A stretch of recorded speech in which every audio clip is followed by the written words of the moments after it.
Amém, queridos? Graças a Deus. Deus é maravilhoso. Nós hoje vamos para a parte 10. Uma igreja de discípulos. E vamos continuar da onde nós estávamos ali. Mateus 6, versículo 22, não é? E que nós possamos, com a ajuda da graça nessa manhã, avançar, progredir, ganhar. Pela unção, pela manifestação do Espírito, essas características que nos são oferecidas, amados, para além de apenas compreender, mas gemer. Como é maravilhoso, amados, quando alguém compreende, começa a gemer. Uma das coisas mais lindas que existe, amados, os olhos de Deus passam por toda a terra. É aquele que treme diante dessa palavra. É que depois que ele ouve, ele não é ouvido esquecido, que ele ouve e volta para a sua vida secular, até depois no outro domingo ele chegar ali e ouvir novamente. Não, é maravilhoso, sabe, quando uma pessoa ela ouve e ela começa a gemer. Ou seja, ela diz: eu quero viver isto é melhor do que eu tenho vivido, essa é uma vida superior. Eu vou orar, eu vou jejuar, eu vou madrugar, eu vou meditar nessa palavra, vou pedir imposição de mãos, mas eu quero no meu comportamento o que eu já sou no meu espírito. Eu quero ganhar essa palavra. Então, quando essa palavra é misturada com fé, e a fé é essa resposta sábia. Sabe qual é a resposta sábia à palavra? É o arrependimento. A resposta sábia à palavra é, após ter ouvido, é você começar a gemer para praticar aquilo, para a glória de Deus. Porque algumas pessoas elas ouvem, mas elas não ganham o amor da verdade.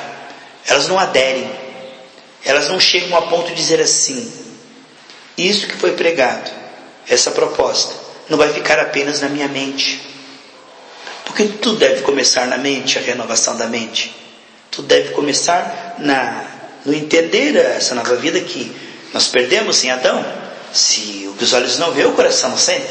Se eu não entendo as características da nova vida que ganhei em Cristo, se isso não se tornar claro na minha mente, que há uma nova vida que me é oferecida gratuitamente, se não começar o processo aqui, eu não compreender quais características, eu não vou desejar. Agora, o problema é quando a palavra para na mente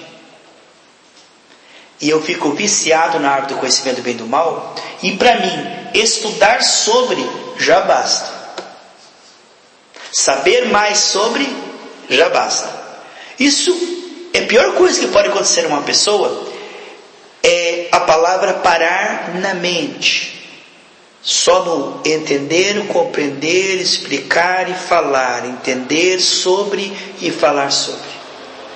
Quando o processo para aqui, oh meu Deus, temos aí eruditos, temos aí pessoas que falam, então, eles creem, mas eles não praticam.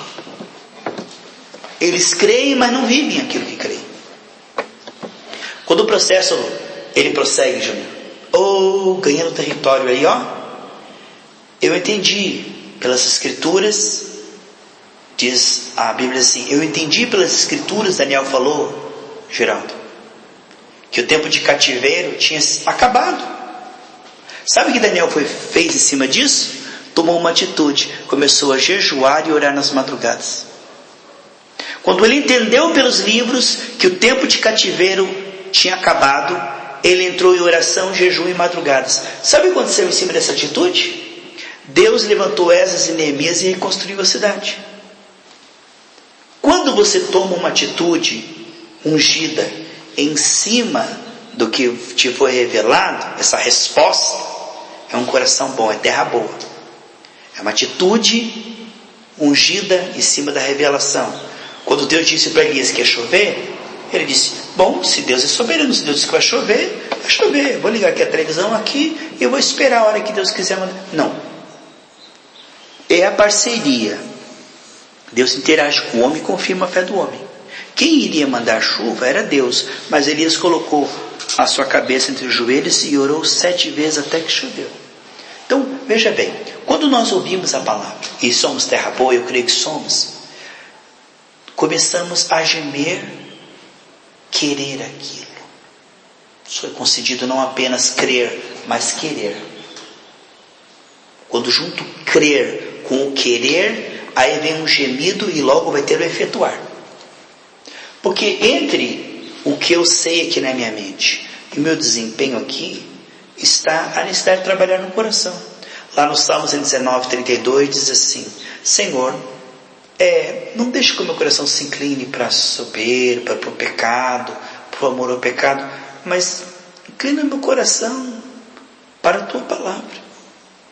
Ele disse isso. E depois do 36 ele mesmo pede que o Senhor incline o coração. Ele descobre no 32 a necessidade de inclinar o coração, e no versículo 36 ele diz: então inclina o meu coração. Então veja bem, só Deus pode mudar o nosso coração, mas só nós podemos pedir para Deus mudar o nosso coração. Deus não irá fazer isso arbitrariamente. Só Deus pode abrir o mar vermelho, mas é Moisés que vai levantar o seu cajado na terra. Quando nós compreendemos que Deus é um todo-poderoso, mas Ele escolheu agir através de pessoas, está lá em Efésios 3:10, que Deus escolheu agir através da igreja. Nós compreendemos então que há 4 tipos de solo, e os discípulos acabam se destacando com obras de ouro, pedras preciosas, porque eles não são meros ouvintes, mas eles gemem para serem praticantes. Porque veja bem, queridos, tem pessoas que elas creem, mas elas não agem na sua fé. Elas até creem na cura divina, mas elas não manifestam a cura divina. Elas não profetizam a cura divina, elas não manifestam essa fé. Então elas, com a sua boca elas dizem que creem, mas com as suas atitudes elas não demonstram que creem. Então o processo não está inteiro. Porque Romanos 10:9 diz: se você crer com o teu coração e com a tua boca confessar, será salvo. Então tem pessoas que elas têm uma fé teórica, mas não têm uma fé agressiva, porque Jesus tinha uma fé agressiva contra as trevas. E o que nós vemos é que muitos têm uma fé correta, bíblica, mas é uma fé passiva, religiosa. Aqui em Mateus 6, versículo 22 diz assim: são os olhos a lâmpada do corpo. Se teus olhos forem bons, todo o seu corpo será luminoso. Se porém os teus olhos forem maus, todo o seu corpo será em trevas.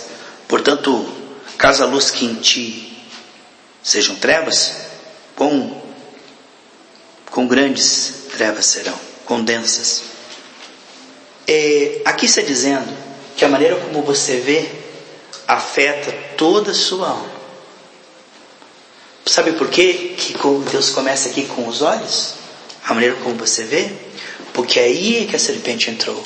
Quando a serpente disse: se você comer da árvore da independência, seus olhos serão abertos.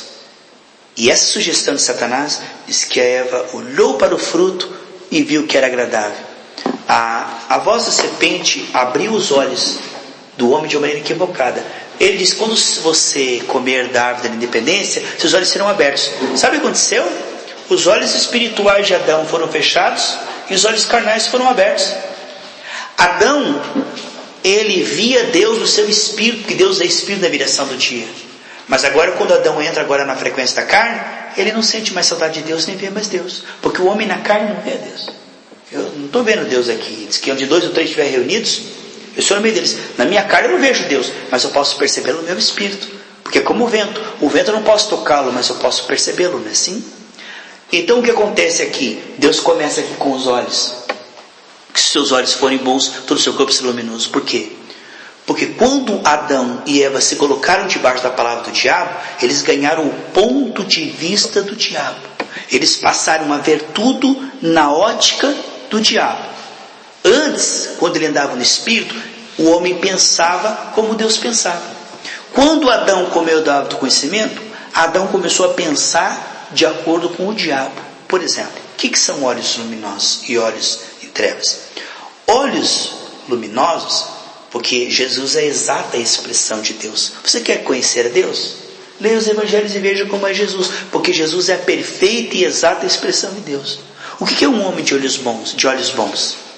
Um homem de olhos bons é um homem que vê a dificuldade como algo que você pode superar no espírito. Jesus nunca se viu em apuros e nunca se viu em desvantagem. Tudo que vinha a ele cria que podia resolver. Se fosse o mar, ele andava em cima. Se fosse falta de dinheiro, apareceria no peixe. Se fosse um morto, eu tenho domínio sobre a morte, eu ressuscito. Eu tenho domínio sobre os elementos, sobre o vento, sobre as águas. O Pai me deu domínio sobre os peixes do mar. O Pai me deu domínio sobre a morte, sobre a doença, sobre a falta de pão. O Pai me deu o domínio. Isso é olhos bons, é a compreensão de que eu, da parte de Deus, originalmente foi criado para ter domínio. Nunca vou ficar preocupado, nunca vou ficar com medo, nunca vou ficar em desvantagem, porque eu tenho, pela comunhão com o Pai, o domínio de todo o problema. Eu me vejo capaz de resolver todo o problema em Cristo, e Cristo em mim, para a glória de Deus. Veja, olhos bons são olhos de fé. Lembre-se que Deus diz assim: ninguém entrará na terra que eu lhe dei, a não ser Josué e Caleb, que perseveraram crer em mim e andar comigo. O que são olhos bons? Olhos de fé. O que são olhos maus? 2 Timóteo 1,7. Deus não tem dado a vocês espírito de medo. Olhos maus são olhos que olham para o problema, murmuram, se fazem de vítima, se fazem de incapazes, se fazem de fraquinhos. Pastor, eu senti a tentação que o capeta é mais forte, esse sentimento, eu não consigo, pastor, eu tento, sabe, mas é que eu sou burro, eu sou fraco, você sabe, a carne é fraca e eu não consigo, isso é mais forte que eu. São olhos maus, são olhos que estão interpretando de uma maneira contrária à palavra de Deus. Quando a Bíblia diz A e é uma voz que diz B, ora, tudo que está fora da palavra é o espírito do diabo. Por quê? Em Gênesis 1 e 2, Deus diz que nós realmente somos. Em Gênesis 3, o diabo diz, olha, seus olhos serão abertos. E a partir daí, quando os olhos foram abertos, aconteceu. Medo de Deus. Depois do medo de Deus, qual a segunda característica dos olhos maus? Caim e Abel brigando e um matou o outro. O que são olhos bons? Jesus olhava com amor o pecador. E Jesus o amou e disse para o jovem rico: vem, vende tudo e segue-me. Olhos bons são olhos que olham com misericórdia o pecador. Eu vou te ajudar, eu vou jejuar, eu vou ter paciência com você, eu vou trazer o evangelho para você, nem que demore 20 anos, eu vou ganhar a sua alma. Olhos bons são olhos que olham para as pessoas com amor. Mas o que nós vemos? Olhos críticos, olhos de desprezo, olhos arrogantes, olhos de competição, olhos de ódio. Aqui estão os olhos maus. Se os seus olhos forem bons, todos os seus olhos, todo o seu corpo será luminoso. Não tem pessoas que têm olhos tão malignos que vê suspeita em tudo? Tudo que ele vê pecado, tudo que ele vê defeito. Jesus não via o pecado, ele via potencial, como o Júnior falou. Jesus, ele olhava para a prostituta, não quer dizer que não havia pecado ali. Mas os olhos bons, ele diz assim, pecado está ali. Mas você sabe, o potencial é bem maior. Deus é uma pessoa de muita fé. Ele sempre vê o bem superando o mal. Ele vê a pessoa afundar no pecado assim, mas tem potencial, eu vou investir, eu vou ter paciência. Porque João 13:1 diz assim, tendo-os amado, os amou até o fim. Então olhos bons são olhos que conseguem crer na conversão do mais vil pecador, do maior bruxo da cidade. Olhos bons é os olhos que veem o pecado e diz assim, isso não me importa, eu vou continuar te amando e te ajudando. São olhos bons. Mas hoje é assim, a tua amizade é assim, se eu te faço bem, se você me fizer o mal, agora eu te perdoo, mas eu te desprezo, suma da minha frente. Olhos maus são olhos que facilmente deletam a pessoa. Olhos maus são olhos que estão mais voltados para o desprezo e a crítica do que a compaixão e a intercessão. Olhos maus. Outra coisa, assim que Adão e Eva pecaram, eles viram que estavam nus, sentiram vergonha e se cobriram. Antes da queda, os homens tinham um olhar de pureza. Eles não viam os outros como impureza. Mas hoje, olhos maus é o quê? Pedofilia. Por exemplo, eu olho para uma criança, eu vejo um anjinho. Um pedófilo olha e diz assim, que legal fazer sexo com essa criança. São olhos maus. Os olhos maus é o seguinte, Paulo escrevendo diz assim, vejam as mulheres mais velhas na igreja, com toda a pureza, como suas mães. As mais moças, vejam como suas irmãs. E as pequenas, como filhos e filhas. São olhos bons. Os olhos maus, as velhas, sai da minha frente, sua chata, sua ranzinza. As mais moças, vou levar para o motel, isso aí tá, essa é o que eu quero. E as pequenininhas, sai daí, clica, checa. Então, esses são olhos maus. Olhos maus. Malícia, desprezo, maltrato, ofensa. O que existe nos olhos maus? Motivo para ofender, motivo para fazer sexo fora do casamento, motivo para desprezar. Veja, são olhos maus. Agora, todos nós nascemos com olhos maus. Só o colírio da graça irá gradativamente limpar os nossos olhos. Nós não podemos, queridos, de uma hora para outra, virar anjos. O que nós temos que ser é sinceros. Deus não diz assim, extermina o pecado. Ele diz, confessa o pecado. Porque todos nós pecamos. Mas se nós confessarmos e buscarmos diante de Deus a ajuda do Espírito, gradativamente nós iremos pecar cada vez menos, cada vez menos, cada vez menos. O que nós não podemos é ser hipócritas. O que é ser hipócrita? É olhar com malícia e dizer paz querida e fingir. Porque isso impede o tratamento. Porque se disser que todos nós estamos num processo, que amamos o tempo todo, olhamos com pureza o tempo todo, nunca nos preocupamos e temos uma fé que nunca, nós estamos sendo pessoas hipócritas, porque nós não chegamos lá. Paulo escreveu metade do Novo Testamento lá em Filipenses 3, diz, eu não cheguei lá, mas uma coisa eu faço, eu prossigo um pouquinho mais a cada dia. Então temos que começar com a base realista. Há muita obra a ser feita nessa alma. Nós estamos bem ainda no meio do caminho, em algum grau de imperfeição, mas nós não podemos ser nem fingidos e acomodados e nem apressados dizer assim. Porque eu me lembro, quando eu me batizei, ninguém me explicou nas águas. Eu tinha a impressão que quando eu batizasse me falaram assim, então já muda assim, ó. Quando você entrar naquela água, tua nova natureza vai se manifestar, a tua velha natureza vai acabar. Eu dizia, mas eu não vi a hora de me batizar, porque eu tinha pensamentos tão horríveis que eu dizia, quando eu entrar naquela água, tudo vai acabar e vai acalmar. Quando eu batizei, tudo continuou, eu falei, meu Deus, eles mentiram para mim? Eu tenho um demônio? Eu não me batizei não? Eu não tenho fé? Eu tenho paranoia e tenho depressão. Porque eu achava que o ritual iria me purificar. 0,100, pronto, agora virou anjo. É isso que eles passavam a impressão. Que quando você mergulhasse naquela água, a tua velha natureza iria desaparecer. E a tua nova, agora com a auréola, ia flutuar. Eu só ia pensar coisas boas. Como é que é? Super crente ativar. Fala aí, Júlio. A ilusão da religião. Graças a Deus, né? A palavra, a rema, a palavra revelada.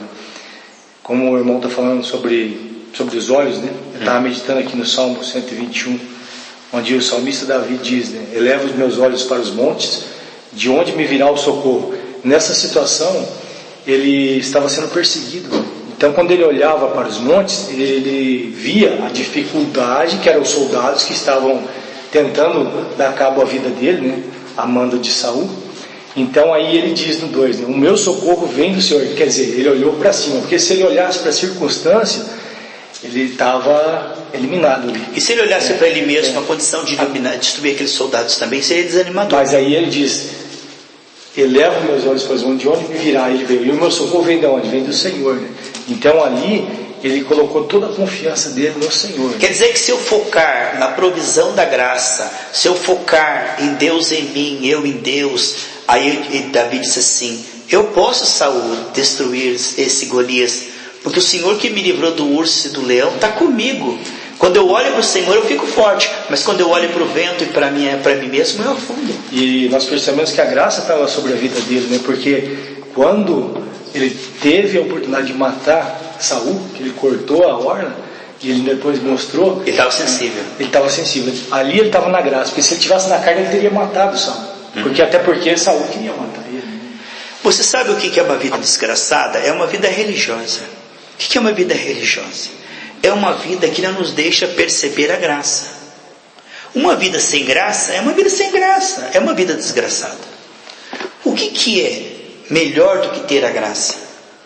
É perceber que tem a graça. Porque veja bem, Saul ele era um ungido.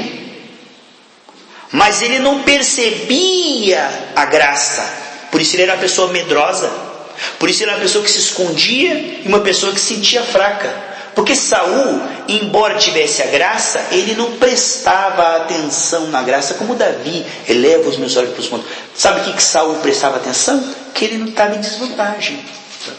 Não é verdade? Então, o que é melhor, Rosana, do que ter a graça? É perceber, é ter a revelação de que tem essa graça. Não adianta nada eu ter a graça se eu não percebo e não usufruo essa graça. Por exemplo, eu tenho um espírito e entro na carne.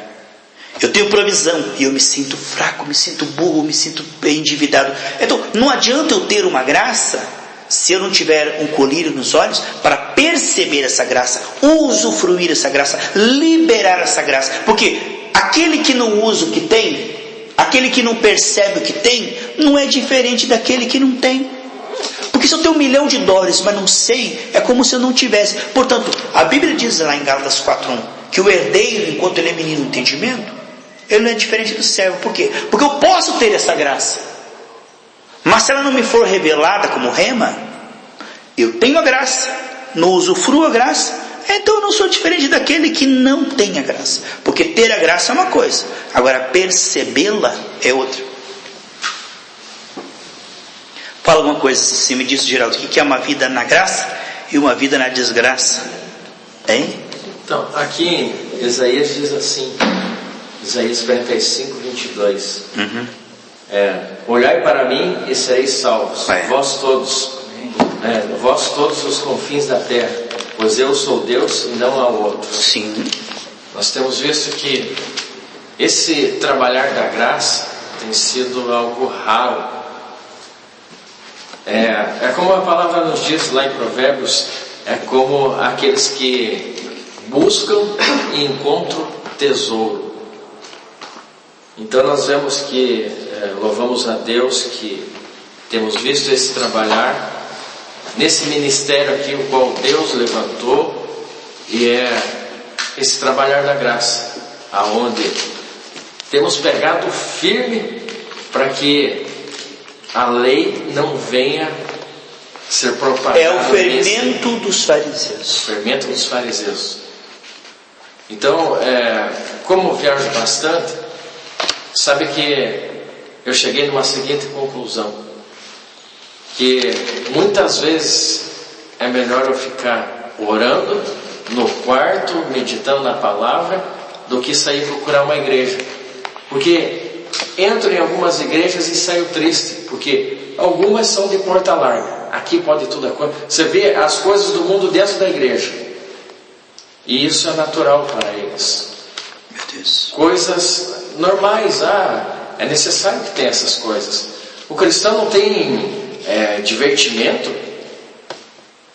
Imagine, o prazer do Senhor é na palavra, é no Espírito. Esse é o prazer do... Então estão buscando divertimento, estão buscando coisas... Provérbios 10:23 diz que o divertimento do sábio é aprender mais a palavra. Está aqui na Bíblia. Provérbios 10:23. E outras são o quê? A lei. Aqui não pode, aqui é assim, aqui não sei o quê. Você tem que... Você tem que... Então, é claro que se o Espírito me conduzir a uma igreja, eu vou lá e eu tenho certeza que Deus tem algo para mim, sim, naquele lugar. Mas se o Espírito não me conduzir, é melhor eu ficar no quarto orando e buscando e meditando na palavra do Senhor.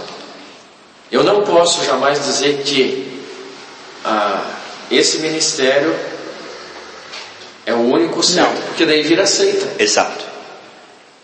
Porque seita nada mais é do que só nós estamos certos, que se reúne e diz só nós estamos certos. O Espírito Santo só nós temos certo. Só nós temos o Espírito Santo. Aí vira seita. É uma facção que... Mas por outro lado, não pode dizer que tudo é a palavra de Deus também. Exato. Há outro extremo, né? É verdade. Tem gente que não tem discernimento. Ele vai lá, pega um envelope e uma pedra da sorte por R$10. É a mesma coisa que eu vi um padre, é a mesma coisa que eu vi a palavra da graça. Para isso tudo é a mesma coisa. Mas eu percebi algo, pastor. A palavra nos diz assim: aonde o Espírito Santo de Deus está, aí a liberdade. Mas eu vejo que, inclusive a igreja que é de porta larga, existe uma atmosfera que prende a pessoa naquilo. Sim.